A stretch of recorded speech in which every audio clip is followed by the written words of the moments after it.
अस्सलाम वालेकुम नाज़रीन, मिल्ली वॉइस के दुनिया इस्लाम से अहम ख़बरों के डेली बुलेटिन आलमी शब रोज़ में आपका इस्तकबाल है।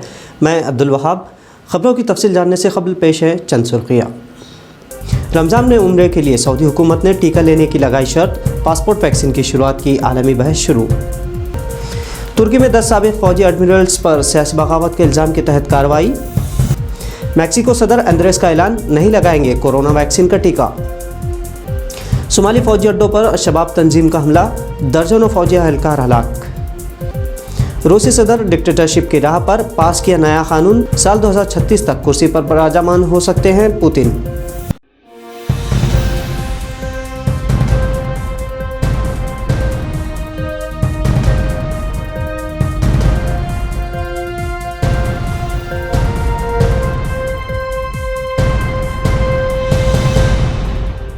नाज़रीन, आलम इस्लाम से जो सबसे अहम ख़बर है वो ये कि सऊदी हुकूमत ने माह रमज़ान में उम्रे के ख्वाहिशमंद अफराद के लिए कोरोना का टीका लगवाना लाज़मी करार दिया है। सऊदी अरब की वज़ारत बराए हज व उम्रा ने अपने जारी करदा बयान में कहा कि माह रमज़ान में उम्रे की इजाज़त ऐसे आज़मीन के लिए होगी जिन्होंने कोविड के 2 टीके लिए हों। इसके अलावा ऐसे अफराद जिन्होंने पहला टीका 14 दिनों के अंदर लिया हो वो भी उम्रा कर सकेंगे। अभी ये साफ़ नहीं हो पाया कि आया ये फ़ैसला आइंदा हज के लिए भी लागू होगा या नहीं, क्योंकि गुज़िश्ता साल कोविड-19 वबा के सबब इंतहाई कम अफराद ने हज की सआदत हासिल की थी। अगर सऊदी हुकूमत आज़मीन हज को भी टीका लाजमी करार देती है तो दरअसल ये पूरी दुनिया में मुतनाज़ वैक्सीन पासपोर्ट की शुरुआत होगी।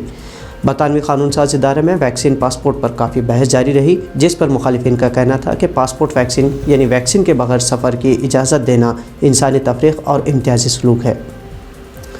तुर्क सदर रजब तैयब एर्दोगान ने साबिक़ एडमिरल्स को सियासी बगावत पर उकसाने के लिए तंबीह की है। दरअसल तुर्क के 10 साबिक़ फ़ौजी एडमिरल्स ने इस्तांबुल में हुकूमत के एक नई नहर बनाने के मंसूबे की मुखालिफत की थी, जो कि मॉन्ट्रैक्स मुआहदे की खिलाफ वर्जी है। एर्दोगान तुर्क की फलाह व बहबूद के लिए दरियाए बास्फोरस और अपनाए दादनिल्स पर नई नहर बनाना चाहते हैं, जिससे कि पनामा या स्विज़ नहर की तरह उनका मुल्क भी तिजारत व तरक्की कर सके। इसके अलावा हाल ही में तुर्क हुकूमत ने बहर रूम और बहर अस्वद पर भी नहर बनाने के प्रोजेक्ट्स को मंजूरी दे दी है। इस पर एडमिरल्स का इल्ज़ाम है कि हुकूमती फ़ैसले से रूस नाराज़ होगा। तुर्की में फ़ौजी बगावत का ये पहला मामला नहीं है। इससे कबल सन 1960, 1980, 1997 में भी फ़ौजी बगावत हो चुकी है। साल 2016 में रजब तैयब एर्दोगान की हुकूमत का तख्ता पलटने की फ़ौज की जानिब से कोशिश की गई थी, लेकिन अवाम ने एर्दोगान हुकूमत का साथ दिया था और टैंकों के सामने लेट गई थी, जिससे अब फ़ौजी बगावत नाकाम हो गई थी। एक तरफ जहां दुनिया में कोविड-19 से हिफाजती टीका लगाने की दौड़ जारी है, तो वहीं मैक्सिको के सदर एंड्रेस मैनुएल लोपेज़ ने कहा है कि वो कोरोना से बचाव का टीका नहीं लगवाएंगे। मैक्सिकन सदर का ये फ़ैसला उस वक्त सामने आया जब उन्होंने तिब्बी जांच में पाया कि उनके जिस्म में वायरस से महफूज रहने वापर मिक़दार में एंटीबॉडीज़ मौजूद हैं। 24 जनवरी को एंड्रेस कोरोना वायरस के शिकार हुए थे, जिसके बाद उनका इलाज किया गया था। हालांकि मैक्सिको में 60 साल से उम्र के ज़ायद अफराद को टीका अंदाज़ी शुरू की गई है, लेकिन 66 साल की उम्र होने के बावजूद मैक्सिकन सदर को टीका ना देने का फ़ैसला तिब्बी जांच टीम ने किया है। इधर अफ्रीकी मुल्क सोमालिया में शिद्दत पसंद तंजीम अशबाब ने फ़ौजी अड्डों पर हमला कर दिया, जिसके नतीजे में मुतादद फ़ौजी एहलकार हलाक हो गए हैं।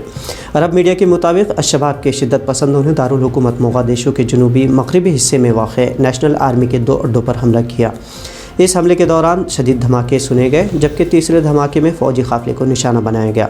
सोमालिया के फ़ौज के तर्जुमान ने हमले की तस्दीक करते हुए कहा कि अशबाब के हमलों में मुतअद्दिद फ़ौजी एहलकार मारे गए हैं। फ़ौजी तर्जुमान का कहना था कि हमले के बाद मुतासिरा दोनों फ़ौजी अड्डों पर सूरत हाल कंट्रोल में है और करीबी जंगलों में शिद्दत पसंदों की गिरफ्तारी के लिए सर्च ऑपरेशन किया जा रहा है।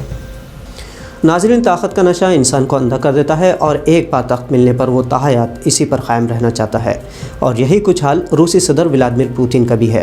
पुतिन ने सदारती मुद्दत से मुताल्लिक़ नए क़ानून पर दस्तखत कर दिए हैं, जिससे वो साल 2036 तक रूस के सदर बने रह सकते हैं। पुतिन फ़िलहाल चौथी बार रूस के सदर बने हुए हैं और नए क़ानून के मुताबिक वो 5वीं और 6ठी बार भी सदारती इलेक्शन में हिस्सा लेने के अहल होंगे। जारी सदारती ओहदे में पुतिन चौथी बार सदर मुंतखब हुए थे और उनकी सदारती मियाद 2024 में ख़त्म हो रही है। पुतिन 1999, 2008, 2012 और 2018 में सदारती इंतखाब जीता था। नए कानून के तहत रूस में अगली 2 मुद्दत के लिए होने वाले सदारती इंतखाबात में भी मुंतखब होने की सूरत में पुतिन साल 2036 तक रूस के सदर बन सकते हैं। रूसी आइन के मुताबिक कोई भी शख्स सिर्फ 2 बार ही 6-6 साल की मुद्दत के लिए सदारती ओहदे पर बराजमान हो सकता था। ताहम अब नए आइनी इस्तिलाहात में पुतिन के ओहदे सदारत पर रहने की मुद्दत को बढ़ा दिया गया है। عالمی طاقتوں کے استحصال اور دباؤ سے نائجیریا عدم استحکام کا شکار ہے، جہاں بنیادی اشیاء کی بھی قلت ہے۔ طبی میدان میں مختلف چیلنجز کا سامنا ہے، جس سے ڈاکٹرز ملکی ہڑتال پر ہیں۔ 16,000 سے زائد ڈاکٹرز کی تنخواہ اور دیگر مسائل پر حکومتی عدم توجہی سے ڈاکٹرز ہڑتال کر رہے ہیں۔ چونکہ نائجیریا میں اکثر ڈاکٹرز سرکاری اسپتالوں سے جڑے ہیں، جس سے نائجیریا کے سرکاری اسپتال خالی پڑے ہیں۔ کووڈ-19 وبا کے دوران ہڑتال سے مریضوں کو دقتوں کا سامنا کرنا پڑ رہا ہے۔ نائجیریائی صدر محمد بخاری فی الحال طبیعت ناسازی کے سبب اپنا علاج لندن کے اسپتال میں کروا رہے ہیں۔ اردن میں بغاوت کے خبروں کے بعد شہزادہ حمزہ نے اپنے ایک خط میں شاہ عبداللہ سے وفاداری کا عہد کر لیا ہے۔ حمزہ پر ملک کی سلامتی کو غیر مستحکم کرنے کے منصوبے کی مدد کا الزام عائد کیا گیا تھا۔ اردن کی شاہی عدالت نے پیر کو روز بتایا کہ شہزادہ حمزہ نے ایک خط پر دستخط کیے ہیں، جس میں انہوں نے شاہ سے ہمیشہ کے لیے وفاداری کا عہد لیا ہے۔ چند روز قبل شہزادہ حمزہ پر اردن کو غیر مستحکم کرنے کا الزام عائد کرتے ہوئے انہیں ان کے بعض ساتھیوں سمیت نظر بند کیا گیا تھا۔ سابق ولی عہد حمزہ نے خط میں مزید لکھا کہ ان کے لیے وطن کے مفادات ہر لحاظ سے بالاتر ہیں اور اردن اور اس کے قومی مفادات کے تحفظ کی کوششوں میں ہم سبھی کو بادشاہ کے پیچھے کھڑا ہونا چاہیے۔ شہزادہ حمزہ کے ایک وکیل نے بھی اس بات کی تصدیق کی ہے کہ اس سلسلے میں ثالثی کی کوشش کامیاب رہی ہے۔